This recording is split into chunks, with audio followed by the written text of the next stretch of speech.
Captain Dong Ho stood on the bridge of the UES Serenity, watching the stars through the main viewing screen. His heart beat faster as they approached Kepler Station. Today would change everything for humanity. Today, they would meet other intelligent life forms for the first time. The Serenity was humanity's pride. It took 15 years to build and carried the best crew Earth could offer. Dong Ho looked around at his people. Chief Science Officer Haye Jin checked her instruments for the 100th time. Her eyes sparkled with excitement. She had dreamed of this moment since she was a child. Tactical Officer Wu Bin sat quietly at his station. His job was to protect the ship, but everyone hoped they would not need protection today. Communications specialist Nari listened to the radio channels, trying to pick up any signals from the aliens. Engineer Jin Ho made sure all systems worked perfectly. 3 months ago, Earth received a message from space. The message came from something called the Galactic Council. These aliens said they wanted to meet humans and welcome them into a community of peaceful species. They chose Kepler Station as the meeting place because it was far from Earth, in neutral space. The whole world celebrated when the message arrived. Finally, humanity was not alone in the universe. The Council said they had watched Earth for many years. They were impressed by human progress in science and technology. Now that humans had built faster-than-light ships, it was time to make contact. Dong Ho remembered the president's speech. "This is the greatest day in human history," she had said. "We go to the stars not as conquerors, but as friends seeking friendship." The words gave him hope. "Captain," Nari called out, "I'm receiving signals from Kepler Station. The Council ships are already there waiting for us." Through the viewing screen, Dong Ho saw the station growing larger. It was a massive structure made of metal and crystal, floating in the darkness between stars. Around it, alien ships moved in formation. Their designs were unlike anything humans had ever imagined. "How many ships do you count, Wu Bin?" Dong Ho asked. Wu Bin studied his tactical display. 37 ships, Captain. Much larger than ours. But they're not showing any weapons." He Jin looked up from her science station. "The energy readings are incredible. Their technology is far more advanced than ours. This is amazing." The Serenity had 2 escort ships following behind. The UES Victory and UES Hope carried diplomats and scientists. If everything went well, they would establish permanent contact with the Council. Earth would join the galactic community. As they got closer to Kepler Station, more details became visible. The alien ships had smooth, flowing designs. Some looked like they were made of living crystal. Others seemed to be made of gas and energy contained in glowing fields. A few had insect-like shapes with multiple sections. "Incoming transmission," Nari announced. "They're using our language." "Put it on the main screen," Dong Ho ordered. The viewing screen changed to show 3 alien figures. The first was tall and made of blue crystal that pulsed with inner light. The second looked like a cloud of gas with glowing spots that might have been eyes. The third resembled a giant insect with multiple arms and compound eyes. "Welcome, humans of Earth," the crystal being said. Its voice sounded like wind chimes. "I am the crystalline sovereign of the Veltari. These are my colleagues, the void speaker of the Netherians and the hive leader of the Kresh." Dong Ho stepped forward. "Thank you for inviting us to meet. I am Captain Dong Ho of the United Earth ship Serenity. We come in peace and friendship." "Peace," the void speaker repeated, its voice like distant thunder. Yes, we must discuss peace. The hive leader clicked its mandibles. Dock your ships at the station, humans. We have much to discuss. Something felt wrong to Dong Ho, but he could not say what. The aliens seemed friendly enough. Maybe it was just nervousness about meeting other species for the first time. The Serenity approached the docking bay slowly. The escort ships followed close behind. As they entered the station, Dong Ho noticed that the alien ships were moving into new positions around them. "Captain," Wu Bin said quietly, "the alien ships are surrounding us." "That's probably normal." "Security," Dong Ho replied, but his voice carried doubt. They docked successfully. The station's atmosphere was safe for humans to breathe. Dong Ho prepared to meet the council leaders in person. He wore his best uniform and carried a data pad with greetings from Earth's leaders. "I'll stay here and monitor communications," Nari said.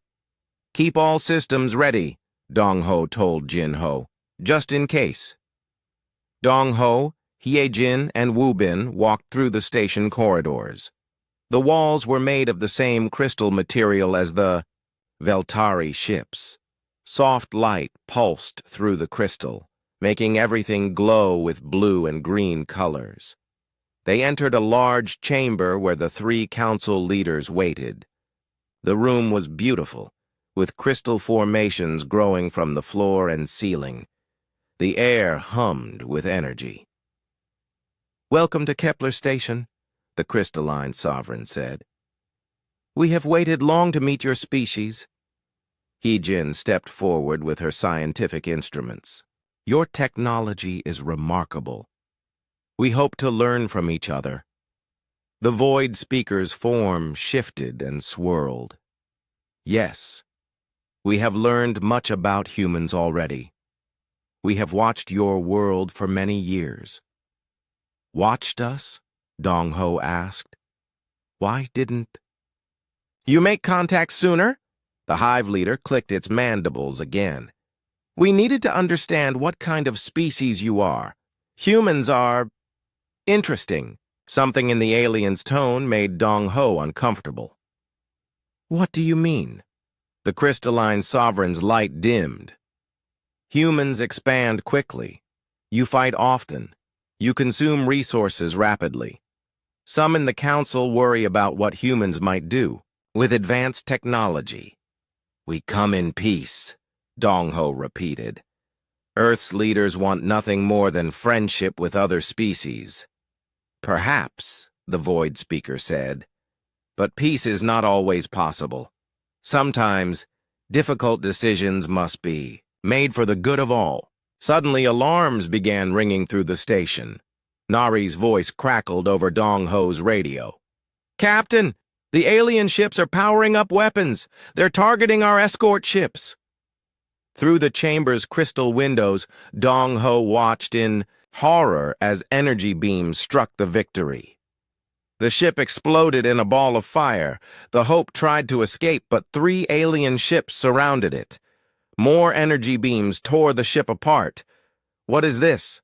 Dong Ho shouted at the council leaders. "We came in peace!" The crystalline sovereign's light pulsed brighter. "Peace was never an option, human. Your species is too dangerous to allow space travel. We have seen what happens when aggressive species gain advanced technology. Entire sectors of the galaxy burn." Wu Bin reached for his weapon, but energy fields suddenly surrounded the 3 humans, holding them in place.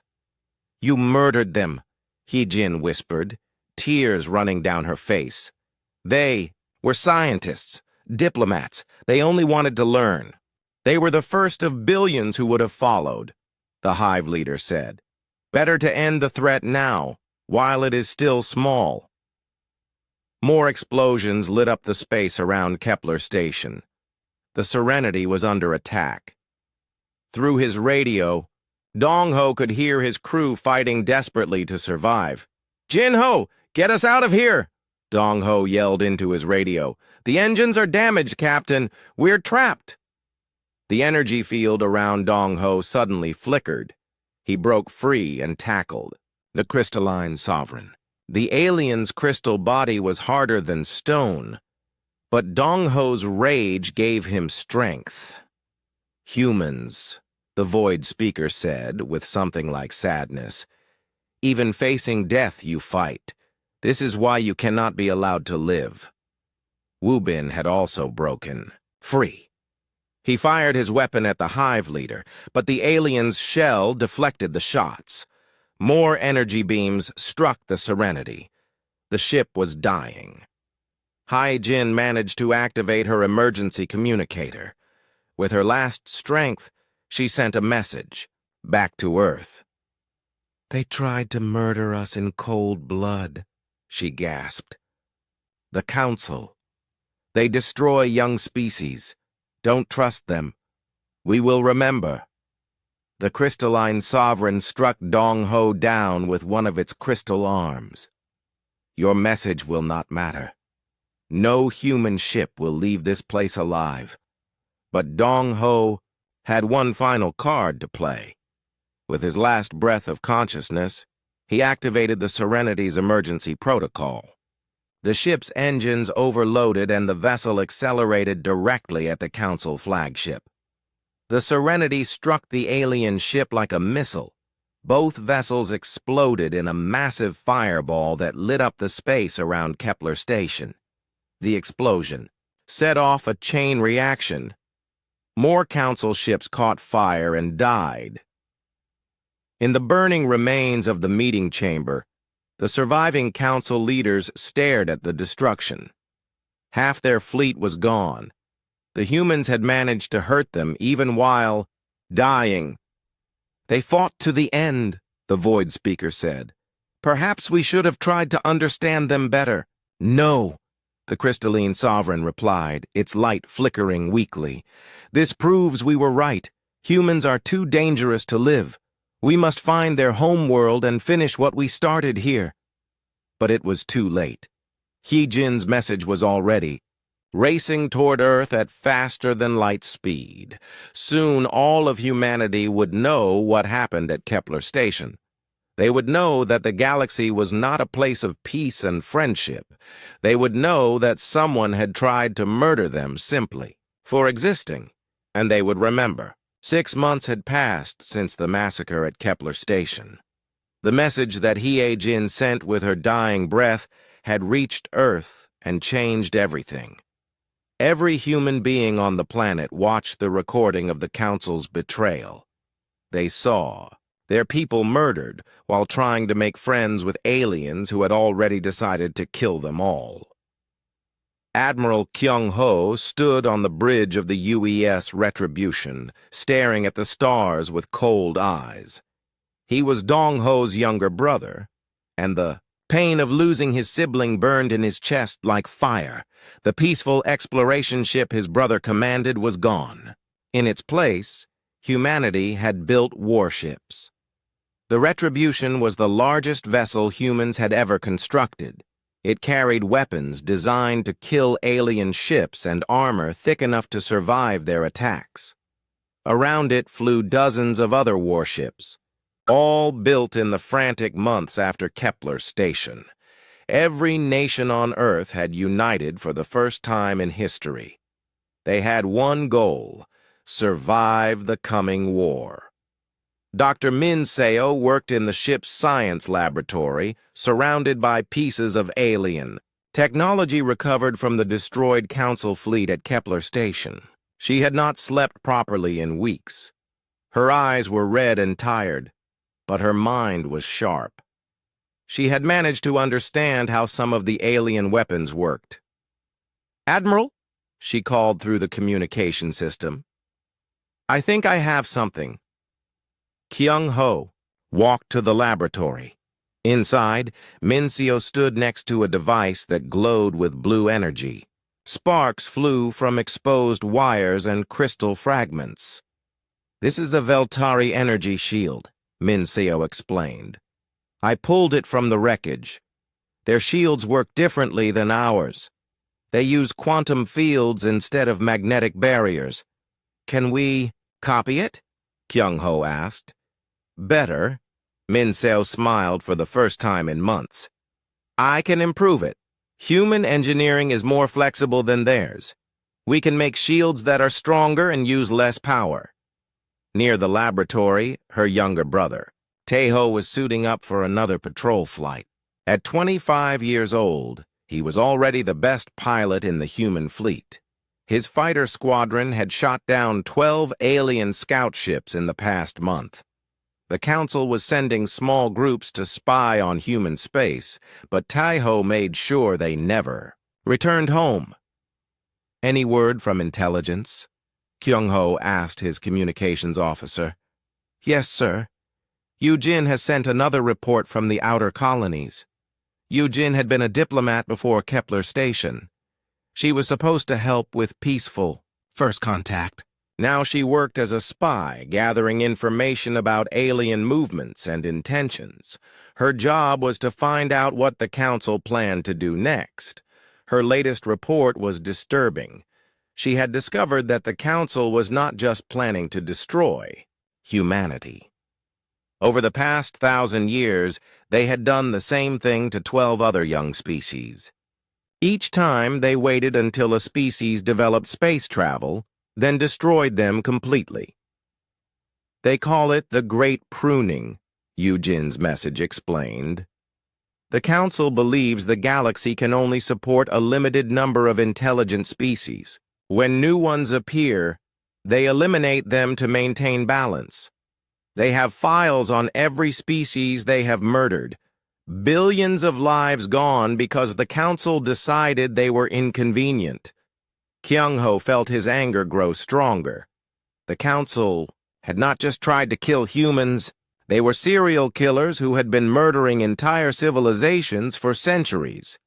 Admiral, the tactical officer called out, long-range sensors are detecting a large fleet approaching the Titan defense grid. Titan was one of humanity's outer colonies, home to 2 million people. If the Council attacked there, innocent families would die. Kyung-ho would not let that happen. All ships, set course for Titan, maximum speed. The human fleet raced through space toward the Titan system. The Retribution led the way, followed by 37 other warships. It was the largest force humanity had ever assembled.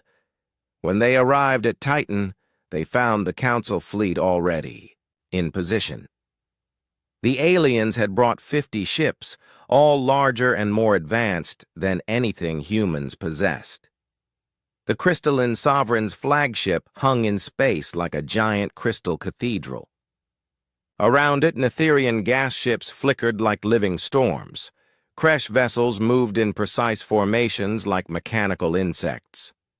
"This is the crystalline sovereign," came a transmission from the alien flagship. "Humans of Earth, you have been judged unfit for galactic civilization. Surrender now, and your deaths will be quick." Kyung-ho opened a communication channel to the entire fleet. "This is Admiral Kyung-ho of the Terran Defense Coalition. 6 months ago, you murdered my brother and his crew, while they tried to make peace with you. Today you learn that humans do not surrender." The battle began immediately. Council ships fired energy beams that could melt steel. Human ships responded with nuclear missiles and particle cannons. The space around Titan lit up with explosions. Tae-ho led his fighter squadron between the larger ships, attacking weak points in the alien hulls. His pilots flew with desperate courage, knowing they were outmatched, but refusing to give up. "Ghost, leader to all fighters," Tae-ho called over the radio. "Remember what they did at Kepler Station? No mercy." Min-seo's new shield technology kept human ships alive longer than the Council expected.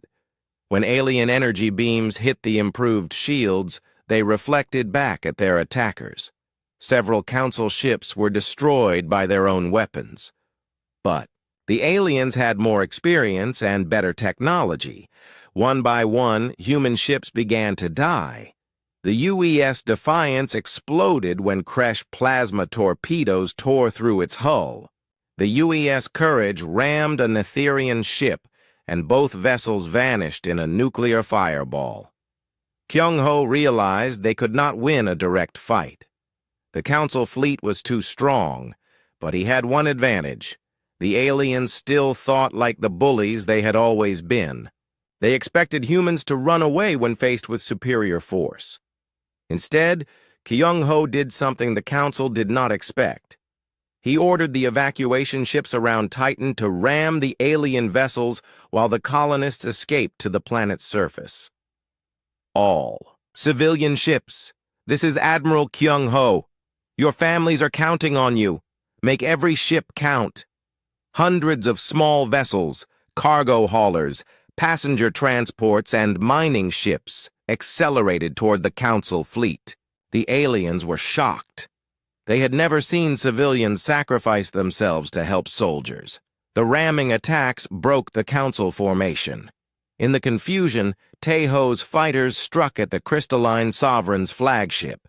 Their weapons could not penetrate its shields, but they could damage its weapon systems. The battle raged for 6 hours. When it ended, both fleets were badly damaged. The Council had lost 20 ships, more than they expected, but the cost to humanity was terrible. Titan Colony lay in ruins, its buildings crushed by falling debris. 2 million people were dead or missing. Kyung-ho walked through the wreckage of the colony's main city. Bodies lay everywhere. Children, elderly people, families who had done nothing wrong except be human. His boots crunched on broken glass and twisted metal. In the ruins of a school, he found the body of a young girl, maybe 8 years old. She clutched a drawing of Earth in her small hands. The paper was stained with blood. Something broke inside Kyung-ho at that moment. The last trace of mercy died in his heart. He lifted the child's body and spoke into his communication device. This is Admiral Kyung-ho to all human forces. Look around you. See what they did to our people. They came to our homes and murdered our children. They want to see monsters. Let's show them what monsters look like when they're protecting their young. He turned to face his surviving officers. Their faces were hard and cold. The battle at Titan had changed them all. From this day forward, we show no mercy to the Council or their allies. Every alien ship dies. Every alien base burns. They started this war by murdering innocents. We will finish it the same way. The surviving pilots of Ghost Squadron gathered around their admiral. Taeho removed his helmet and knelt beside the dead child. We swear by the blood of the innocent, he said quietly. No Council alien will live to threaten human children again. One by one, the other officers repeated the oath. Dr. Minseo looked up from her work treating wounded soldiers and nodded her agreement. Yujin's voice crackled over the radio from her spy ship, promising to hunt down every Council leader. The crystalline Sovereign's fleet had retreated, but they left behind a message buoy. Kyung-ho played the recording for his officers to hear. Humans are indeed the monsters we believed them to be, the alien leader said. We will return with a larger fleet. Your species will be eliminated completely. Kyung-ho crushed the message device in his hands. Let them come, he said. We'll be ready, and when we're done with them, every species in the galaxy will know what happens when you try to murder human children. The war had begun in earnest. Humanity had learned that the galaxy was not a place of peace and friendship. It was a place where the strong killed the weak whenever they pleased. But the Council had made one mistake. They had assumed that humans would remain weak. 2 years had passed since the battle at Titan Colony. The galaxy had learned to fear the small ships that came from Sol System. Captain So Young commanded the UES Shadow's Edge, a stealth destroyer designed for one purpose: hunting Council forces, wherever they tried to hide. Her ship moved through the darkness between stars like a ghost. Advanced technology stolen from destroyed alien vessels made it nearly invisible to enemy sensors.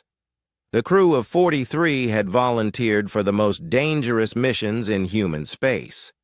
They never asked for mercy and never gave it. So Young stood in her command center, studying star maps that showed Council positions. Red dots marked enemy bases, supply stations, and patrol routes. Her job was to turn those red dots black, one by one. "Captain," called Weapons Officer Jamin from his station, "we're approaching the Arcturus mining station. Council sensors show no human ships in the area." Jamin had once been a university mathematics professor. Now, he calculated the most efficient ways to destroy alien installations.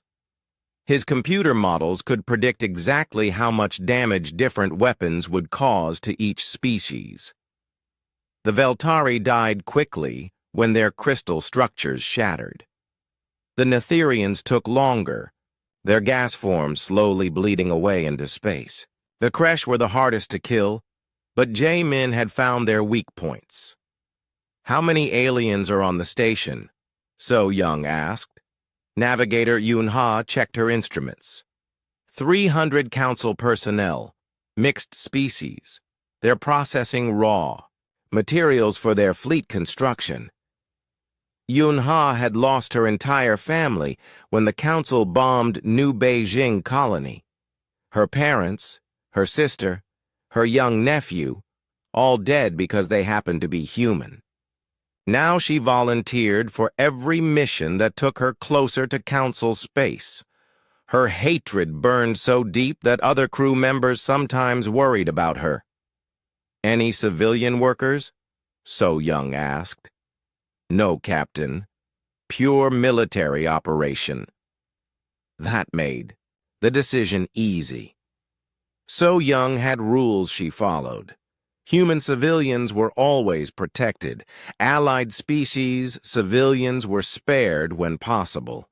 But Council military personnel were targets, no matter what species they belonged to. The Shadow's Edge approached the mining station slowly. Their stealth systems made them invisible to alien sensors. The station was a massive structure built into an asteroid, with docking bays for cargo ships and defensive weapon towers. "Jamin, target their communications array first. I want them cut off before they can call for help." "Understood, Captain. Missiles armed and ready. Fire." The Shadow's Edge launched 6 torpedoes. They struck the station's communication towers in perfect silence. Explosions bloomed in the vacuum of space as metal and crystal debris scattered into the darkness. Alarms began ringing inside the mining station. Council personnel rushed to their battle stations, but they had no idea where the attack came from. Their sensors showed empty space in all directions. "Second target, their weapon systems," So Young ordered. More missiles flew from the human ship. The station's defensive guns exploded one by one. Pieces of alien technology spun away into the asteroid field. Inside the station, panic spread among the Council workers. Veltari crystals flashed with fear patterns. Netherian gas forms swirled in confusion. Kresh insects clicked their mandibles frantically as they tried to understand what was happening. "Captain," Yunha reported, "they're trying to evacuate. 3 transport ships are powering up in the main docking bay." So Young felt no emotion as she gave the next order. "Destroy the transports, no survivors.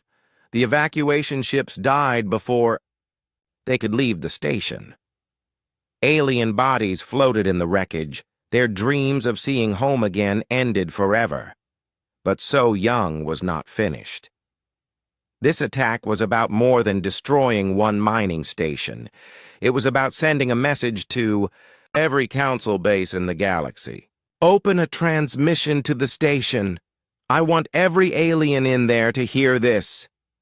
The communication channel crackled to life. Desperate alien voices filled the channel, begging for mercy in their own languages. This is Captain So Young of the Terran. Defense Force, she announced. 2 years ago, your people came to our colony worlds and murdered our children. You showed them no mercy. Today, you learn what it feels like to be hunted. She paused, letting her words sink in.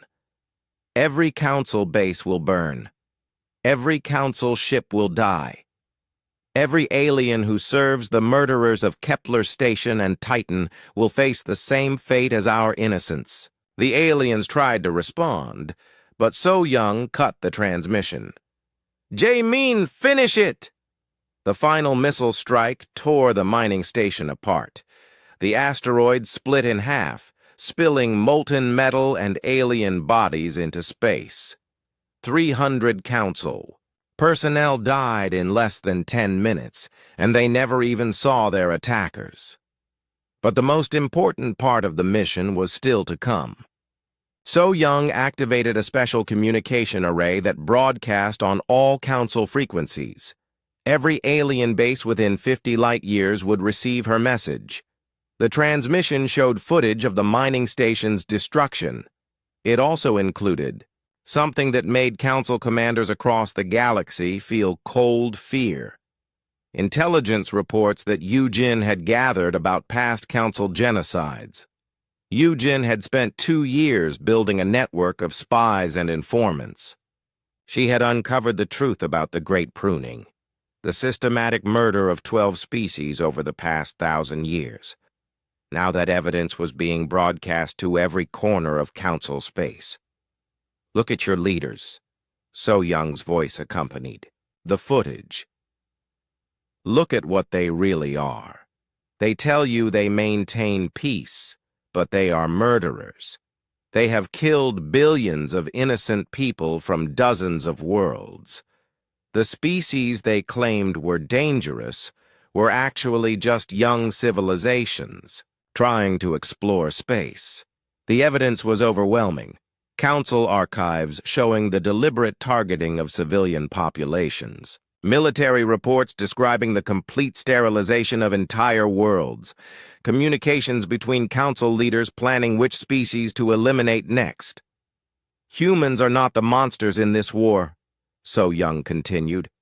We are the victims fighting back. Every council base that burns, every council ship that dies, is justice for the innocents your leaders murdered. The broadcast ended with a promise that chilled alien hearts across the galaxy. We know where all your bases are. We know where your leaders hide. One by one, we are coming for all of you. The reaction to the broadcast was immediate. On 12 different worlds, the youngest council member species began to question their leadership. The Kresh had always been the most recent addition to the council, forced to join after their homeworld was threatened with destruction. In the deep hive cities of Kresh Prime, worker drones watched the human broadcast with growing understanding. Their leaders had told them that joining the council was necessary for survival. Now they learned that the council was exactly what they had been trying to escape from. Young Kresh officers began deserting their posts. Some disappeared into the underground tunnels of their worlds. Others stole ships and fled to the outer rim of the galaxy.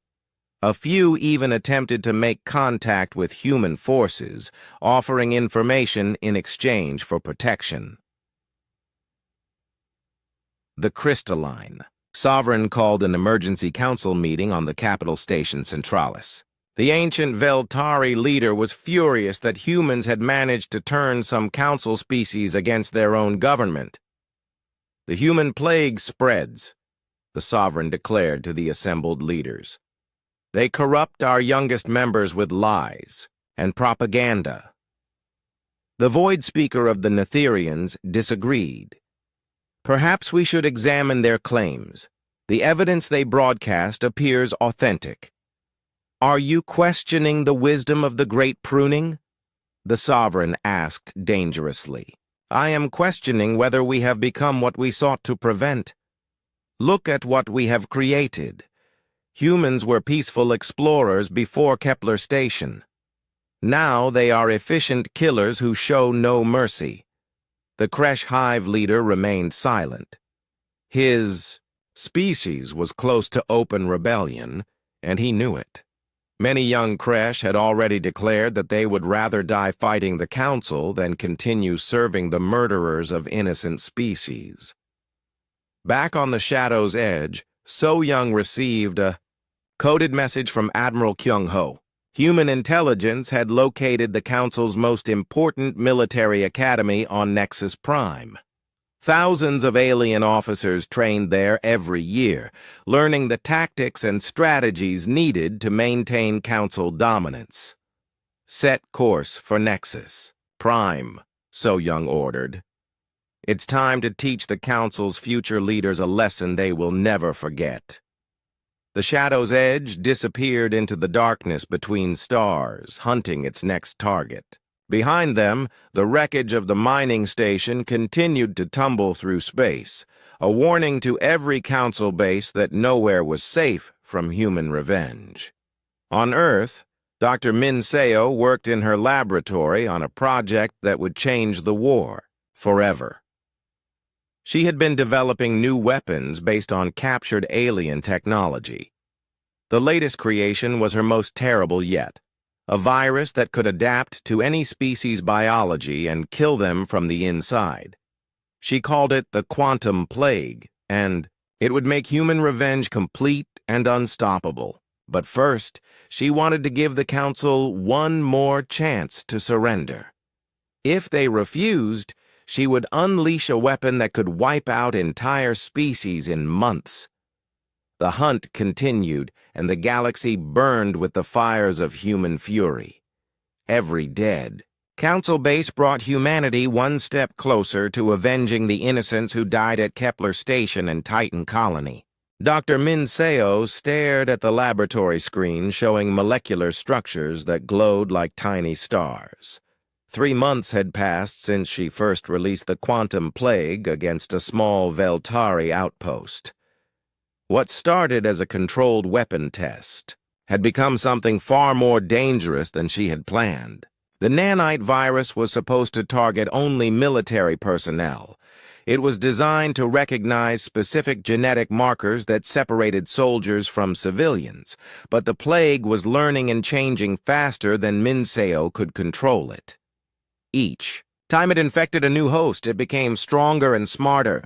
The mutation rate has increased by 300%, she told Admiral Kyung-ho through the communication system. It's adapting to new species faster than we predicted. Kyung-ho stood on the bridge of the Retribution, watching reports flow in from across Council space. Entire Veltari colonies had gone silent in the past week. Their crystal cities no longer glowed with life. When human scout ships investigated, they found empty structures where millions of aliens had once lived. Can you stop it? Kyung-ho asked. Min Seo looked at her hands. They shook slightly from too much work and too little sleep. I don't know. The plague is rewriting its own genetic code. It's becoming something new with every generation. The weapon had been her greatest achievement and her greatest horror. She created it after the Council bombed the agricultural colonies around Alpha Centauri. Millions of humans had starved when their food supply was destroyed. Min Seo watched children waste away in refugee camps and decided that the aliens who caused such suffering deserved to die slowly and painfully. Now her creation was killing faster than she had ever imagined. The plague spread through Veltari crystal networks like fire through dry grass. It infected Netherian gas clouds and turned their energy forms into dissolving mist. Even the hardy, Kresh found their chitin armor useless against microscopic death. Commodore Tejo led his expanded fleet toward the crystalline sovereign's home sector. He commanded 300 ships now, all built for one purpose: bringing human justice to the Council's leadership. His pilots called themselves the Death Angels, and they painted their ships black with white skulls. Death Angel Leader to all squadrons, Tejo broadcast as they approached the Veltari home system. Remember the children of Titan Colony. Remember the families who starved at Alpha Centauri. Today we make the aliens pay for every human life they took. His pilots were veterans now, hardened by years of war against an enemy that showed no mercy to the innocent. Many had lost family members to Council attacks. They flew with cold efficiency, knowing that hesitation meant more human deaths. The Veltari home system was beautiful once. 5 crystal worlds orbited a blue star, their surfaces covered in cities that sang with harmonic vibrations. Now 3 of those worlds were dark and silent. The quantum plague had reached them first, turning living crystal into dead stone. But the surviving Veltari had not given up. They had built a massive defense fleet around their remaining worlds. Thousands of crystal ships formed geometric patterns in space, their weapons charged and ready. "All ships, attack formation Delta," Tejo ordered. "Hit them fast and hard, no survivors." The battle was unlike anything the galaxy had seen before. Human ships moved with predator grace, using advanced technology stolen from dead Council vessels. They struck at weak points in the crystal formations, shattering entire squadrons with focused fire. The Veltari fought with desperate courage. They knew that if their homeworlds fell, their entire species might die. Crystal ships rammed human vessels, trading their lives for small delays in the assault. But Tejo's pilots had learned from every battle. They knew how to break crystal armor, how to overload energy shields, how to turn the aliens' own technology against them. Ship after ship fell to human weapons. "Commodore," one of his squadron leaders reported, "the plague is already on the second planet. We're seeing massive die-offs in their capital cities." Tejo felt no satisfaction at the news. The plague was supposed to be justice, but it was becoming extermination. Still, he could not forget the faces of the human children who died because of Council cruelty. "Continue the attack," he ordered. "Drive them back to their final world." Meanwhile, Yujin worked from her hidden base in the Outer Rim, coordinating the rebellion among younger Council species. Her network of spies and informants had grown into an underground army of aliens who refused to serve murderers. "The Kresh 7th Fleet has defected," she reported to Admiral Kyung-ho. "They're requesting sanctuary in human space." What about the others? Mixed results. Some Netherian colonies are declaring independence from the Council. The younger Veltari are split between loyalty and horror at what the plague is doing to their people. Yujin had spent 3 years learning alien languages and cultures. She understood their fears and hopes better than most humans. Many Council species joined willingly after learning the truth about the Great Pruning. Others needed more convincing. Her most important success was turning the Kresh against their leaders. The insect species had been forced to join the Council under threat of extinction. Now they learned that the Council had already planned to eliminate them once their usefulness ended. "Tell the defecting fleets to meet at Rendezvous Point 7, Kyung-ho ordered. "We'll integrate their ships into our battle groups." It was a strange sight. Human warships flying alongside alien vessels that had once been enemies. The alliance was built on shared hatred of the Council's crimes, and it grew stronger with every victory. But the Council leadership was not finished. In the depths of Centralis Station, the crystalline sovereign and void speaker planned their most desperate gambit yet. The humans have gone too far, the Sovereign declared. Their plague weapon violates every law of civilized warfare. Perhaps, the Void Speaker replied, but we taught them that civilization was a lie. We showed them that survival requires absolute ruthlessness. No matter. We will use the planet killers. The planet killers were ancient weapons, built during the last great Galactic War 10,000 years ago. They had been sealed away because their power was too terrible to use. Each weapon could crack a planet's core and turn an entire world into cosmic dust. The Council will never approve such measures, the Void Speaker warned. The Council is dying, the Sovereign replied. Half our species are dead or in rebellion. The humans have made survival impossible. If we cannot win this war, we will at least ensure that humanity dies with us. The first planet killer struck New Geneva Colony while most of its population slept. The weapon burrowed through the planet's crust and detonated in the molten core. 5 million humans died in seconds as their world tore itself apart. Admiral Kyung-ho received the news while inspecting battle damage on the Retribution. His daughter had been studying on New Geneva. She was going to be a doctor, helping to heal the wounded from the war. Now she was cosmic dust, floating in the void. The Admiral's grief was terrible to see. His officers watched him age 10 years in 10 minutes. When he finally spoke, his voice was like winter ice. Signal all human forces. Signal our alien allies. The Council leadership has chosen to murder children rather than accept defeat. There will be no negotiation. There will be no surrender. Every Council leader dies, no matter how long it takes. 2 more human worlds died to planet killers in the following days. Each death made human forces fight with greater fury. The war that started with betrayal at Kepler Station had become mutual extinction. Tejo's forces completed their conquest of the Veltari home system. The surviving crystal beings begged for mercy as the quantum plague consumed their final cities. Some humans wanted to help them, but Tejo remembered his niece who died on New Geneva. They chose this, he told his pilots.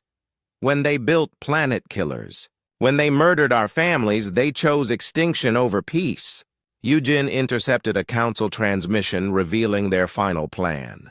The surviving Council forces were gathering at Centralis Station for one last attack on Earth itself. They planned to use all remaining planet killers to crack humanity's homeworld. They have 50 ships left, she reported. But most are damaged. If we can defeat them at Centralis, the war ends. Mincio looked at her laboratory screens showing the quantum plague's latest mutations. The virus had become something beyond her control, a force of nature that consumed everything in its path. She had created it to save humanity, but now she wondered if she had doomed the galaxy. Admiral, she called to Kyung-ho, I need to tell you something about the plague. What is it? It's not just targeting Council species anymore. The latest mutations are learning to infect our allied species, too. If it continues to evolve, it might eventually threaten humans as well. Kyung-ho closed his eyes. The weapon that was supposed to end the war might end all life in the galaxy. But it was too late to stop now. The plague was spreading across thousands of worlds, and the Council leadership was racing toward Earth with planet killers. How long do we have? He asked. Maybe months before it becomes a threat to human colonies. Maybe less. Then we finish this war quickly. All forces set course for Centralis. We end this now, before there's nothing left to save. The final battle was coming, and both sides knew that victory might mean the death of everything they were trying to protect. The ancient space station Centralis hung in the void like a dying star. For 10,000 years, it had been the seat of council power, where alien leaders decided the fate of entire species. Now human warships surrounded it like hungry wolves, circling wounded prey. Admiral Kyung-ho stood on the bridge of the Retribution, watching his massive fleet take positions around the station. 300 human ships had come for this final battle. Alongside them flew vessels from the rebel alien species who had turned against the Council, former enemies now united by shared hatred of their old masters. All stations report ready. Admiral, his tactical officer announced. Kyung-ho looked at the station through the main viewing screen. Somewhere inside that structure, the beings who ordered the massacre at Kepler Station were waiting. They had murdered his brother, his daughter, and billions of innocent humans. Today they would pay for every life they had taken. "Begin the assault," he ordered. The space around Centralis erupted in fire and light. Human missiles struck the station's outer defenses while energy beams from the Retribution tore through alien weapon towers. The Council's remaining ships tried to form a protective barrier, but they were outnumbered 5-1. Captain So Young led her stealth squadron through gaps in the station's defenses. The Shadow's Edge and 12 other invisible ships struck at critical systems, crippling the station's ability to coordinate its defense. "Weapons platforms disabled," she reported to Kyung-ho. "You're clear to dock assault teams." Commodore Tae-ho's fighters swarmed around the station like angry insects. His Death Angels had painted kill marks on their ships for every Council vessel they had destroyed. Some pilots had run out of room for more marks. "Death Angel leader to assault force," Tae-ho broadcast. "The station's main docking bays are secured. Beginning ground assault." Inside the station, the fighting was brutal and personal. Human Marines advanced through crystal corridors where Council leaders had planned the deaths of entire species. Every room held memories of past genocides, archives showing the systematic murder of 12 civilizations over the past 1,000 years. Tae-ho led his assault team toward the central command chamber where the Council leadership waited. His soldiers moved with grim efficiency, showing no mercy to the alien defenders they encountered. They found Veltari crystal beings hiding behind makeshift barricades, their light dimmed with fear. Netherian gas forms tried to escape through the station's ventilation systems, but human weapons tracked them down.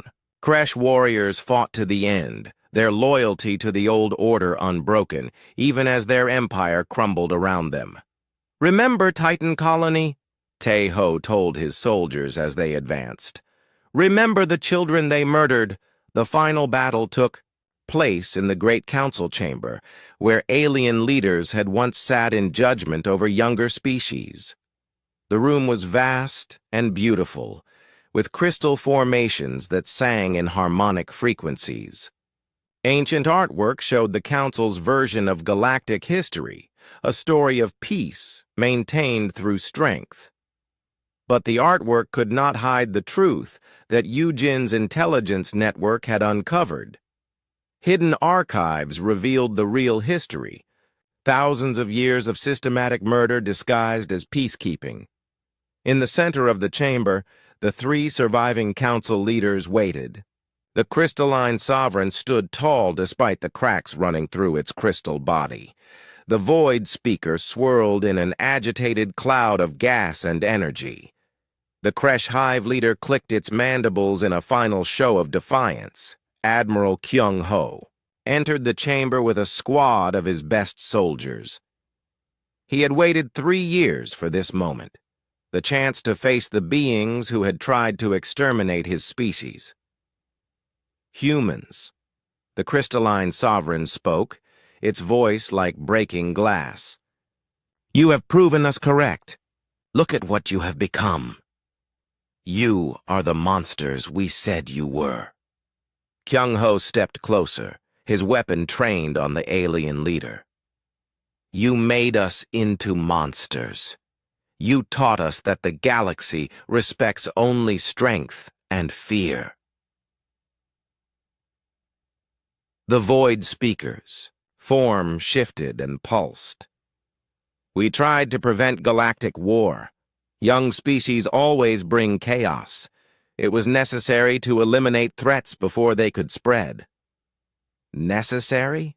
Kyung-ho laughed, but there was no humor in the sound. You murdered 12 entire species because you were afraid they might compete with you. Billions of innocent people died so you could stay in power.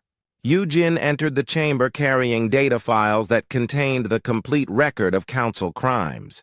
She had spent years gathering evidence, building the case that would justify everything humanity had done. The Zephyrians were artists and poets. She read from the files. You killed them because their music was more beautiful than Veltari crystal songs. The Helix species were natural healers who could cure diseases your medicine could not touch. You eliminated them to protect your medical monopolies. The Kresh Hive leader spoke for the first time. We followed orders. We believed the Council protected the galaxy. You believed lies, Taeho said as he joined them in the chamber. Just like the lies you told us at Kepler Station. Dr. Min Seo arrived with a medical scanner and a grim expression. She had been studying the effects of her quantum plague on the Council leadership. The virus was already in their systems, slowly breaking down their cellular structure. Your plague is killing us, the crystalline sovereign observed. Even now, our bodies fail. Min Seo nodded. The nanites are designed to cause maximum suffering before death, just like the suffering you caused to human families. She held up a data tablet showing the plague's progress through Council territory. Hundreds of worlds were now silent, their populations dead or dying. The weapon she created to save humanity had become an instrument of galactic extinction. I can offer you a choice, Min Seo continued. Accept our terms for surrender and I will give you the antidote. Refuse, and die slowly as your victims did. The Council leaders looked at each other. They had ruled the galaxy through fear for millennia. Now they faced their own extinction at the hands of a species they had tried to murder. What are your terms? The Void Speaker asked. Admiral Kyung-ho stepped forward. His voice carried the weight of 3 years of war and the deaths of billions of humans. The Council is dissolved. All surviving member species will be placed under human protection or allowed to govern themselves. Council leadership will be tried for genocide and executed. The galaxy will be rebuilt under human oversight. You would make yourselves our masters, the crystalline sovereign said. We would make ourselves your protectors, Kyung-ho corrected. The galaxy needs someone to prevent future genocides. Someone who understands the cost of weakness. The Kresh Hive leader was the first to kneel. Its species had suffered under Council, rule longer than most. We accept human leadership. We ask only for mercy for our civilians. The Void Speaker dissolved into a smaller, dimmer cloud. The Netherian colonies surrender. We will serve human justice. Only the crystalline sovereign remained defiant. Veltari do not kneel to lesser species. Kyung-ho raised his weapon. Then Veltari die with their pride. The final shot echoed through the Council chamber. The crystalline sovereign shattered into 1,000 pieces, its light fading forever. The age of Council rule was over. 5 years. Later, Admiral Kyung-ho sat on a throne built from melted alien warships in the rebuilt station that humans now called Terra Centralis. He wore the black uniform of the Terran hegemony, with the skull insignia that reminded the galaxy of humanity's capacity for violence. The plague had finally been contained, but not before consuming hundreds of worlds. Entire species had been reduced to small populations living under human protection. The galaxy was peaceful now, but it was the peace of the cemetery. Captain So Young commanded the hegemony's enforcement fleets, making sure that no species would ever again threaten human civilians. Her ships patrolled every system, carrying the message that humanity's protection came with the promise of terrible retribution for any who broke the peace. Commodore Taiho ran the military academies where human and alien officers learned the new rules of galactic civilization. His students understood that kindness was for allies and swift death was the mercy shown to enemies. Yu Jin led the Galactic Intelligence Service, her spy networks ensuring that no conspiracy could form in secret. Every alien government knew that. Human agents watched their every move. Dr. Min Seo continued her research, developing new weapons that kept potentially dangerous species contained. Her creations served as a reminder that humanity could unleash extinction on any world that threatened human children.